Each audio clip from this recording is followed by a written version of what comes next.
Throughout the Andor show so far, we get the sense that Mon Mothma seems to be quite disliked by her own husband. The two certainly have a very tense relationship and doesn't seem to quite communicate with each other.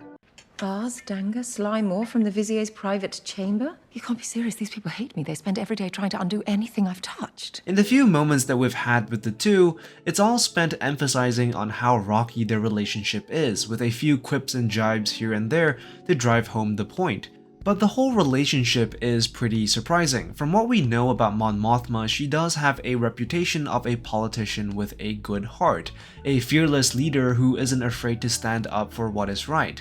All of which are good traits in a person, so why does it seem like Perrin, her husband, still continues to dislike her? Why does he go out of his way to purposefully put her in awkward positions? One could simply chalk this down to a jealous husband who is insecure about his place within the family and how he might be perceived by the outside world, and there might be some truth in that explanation.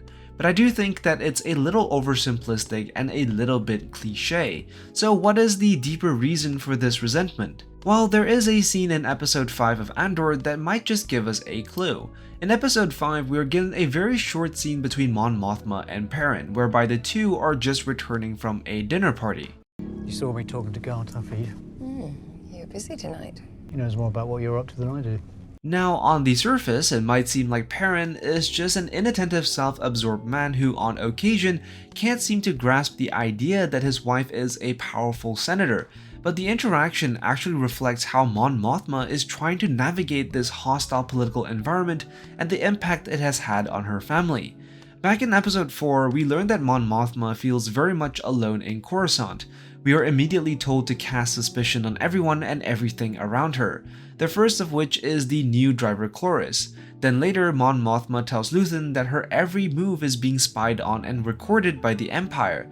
It's a terribly suffocating situation and certainly very difficult to navigate around safely. So in an attempt to not give anything away to the Empire, Mon Mothma has to tread around carefully, planning every detail and every step when it comes to meeting with rebels. So given that the Empire is watching her every step, it would probably be wise from her part not to share too much information with her family. Not only would it compromise the rebel movement should one of her family members make a mistake, but it also would endanger them. By bringing her family into the fold and aware of rebel activity, it would also put the Imperial spotlight on them. And that is probably a life Mon Mothma wouldn't want to give them. So instead, to avoid the Empire's gaze on her family members, she lets her husband do as he wishes, including inviting the inner circle of the Empire to the dinner table, basically letting the Empire know that her family has very little understanding of her underhanded dealings. And in the case of this scene, the Foundation is probably not a charitable affair, but more of a cover to help fund the rebels, something which she previously said was becoming increasingly difficult to do via the banks. The money's there. It's just getting very dangerous to move it around. I visit the bank, they're all new faces. So in this case, by raising money for philanthropic affairs, she would channel a portion of the funds to rebel activities. However, this also means that by virtue of not telling them anything, it means her family members might feel neglected. They might feel as though they have been pushed aside for her own political ambitions, when in reality, Mon Mothma is just trying to protect them. So while on one hand this would create strained relationships, on the other it would mean that they are safe. On top of this, and to make the relationships even worse, is that to get around the Empire's detection, the show also tells us that she has to cover up her movements by using her own family. In episode 4, when she enters Luthen's shop, she goes to his place under the pretext of shopping for a gift for her husband, who just so happens to have the Chandrilan version of a birthday, his day of days.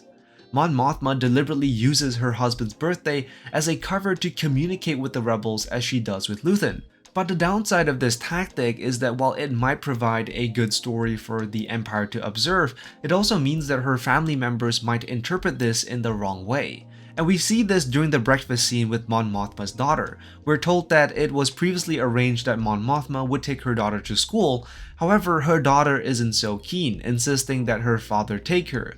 Now, if this was any other ordinary setting, it might not be a very big deal. But judging by Mon Mothma's reaction, she seems to be rather disturbed by this sudden change of plans. Now you could simply dismiss this as another family drama, but keep in mind that Mon Mothma has been using her family relationships as a cover story to meet with rebels. So it's likely that whatever she planned here, that being taking her daughter to school, was probably another one of those covers, a cover which is now no longer possible once her daughter insisted on going with the father. So what's interesting here is that from Mothma's family's perspective, it seems like she's just using them to gain better political standings or a political demonstration, and not at all because of a genuine care for them, something which her daughter points out. That's my point. It's all about you, isn't it? It's always all about you. So that is why I think Mon Mothma has such a bad relationship with her own family, and I think this could be a very good explanation and would really lend itself in telling the audience how much she has sacrificed for the greater good. So let me know what you think in the comments down below. Be sure to like and subscribe, and I will see you in the next one. I am the Lost Acolyte, and I have spoken.